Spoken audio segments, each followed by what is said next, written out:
Umugambi wo gushigikira ugwaruka paeje ngumaze imyaka 2 uri kurashigikira ugwaruka. Chantal Barakamfitiye umwe mu baronkejwe ingurane aratubwira karusho yabikuyemwo. Iyo ngurane twayihawe n'igisata paeje kiramaze imyaka 2 ngaha mu gihugu cacu c'u Burundi. Ico gisata caje kugira ngo gifashe abajene entrepreneur bari mu bushomeri kugira ngo bashobore kwiyungunganya.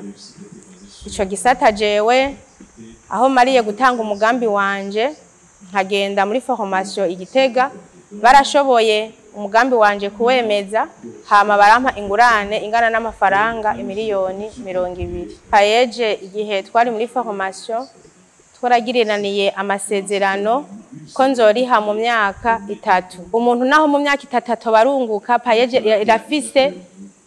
irafise kutwongera ikindi kiringo kugira ngo dushobore kwishumbusha aho tubitagenze neza. Nayo Stani Nsengiyumva avuga ko amahera y'umugambi Paeje ibaha atari ingurane ahubwo arayo bazosubiza. Twebwe rero cyo kimwe n'abandi twarashoboye gushira umugambi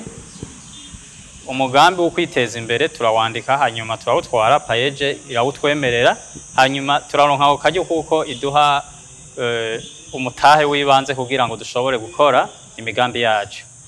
Mu mugambi rero amahera baduhaye singabire ni nk'ingurane tuzokora hanyuma tukariha mu myaka 3 kugira ngo urundi gwaruka rwacu urundi nago ruri inyuma yacu rushobore gushikirwa uko tuzosubiza niko tuzoba turiko turahereza uburenganzira abandi urundi gwaruka rugifise imigambi ngaro tarashobora kuronka iyo ngurane. Sinovuga ngo nta mugambi udahomba ariko iyo uri mu jeune entrepreneur umugambi uba wawanditse neza uba wabonye kuvuke utangura gushika mu kiringo wihaye ingene biba bimeze. Kira noneho niho uri kuramera nk'utemba gatoya hari abahinga bajeje kugira suivi y'imigambi barakuba hafi bakagufasha kugira ngo uvyuke.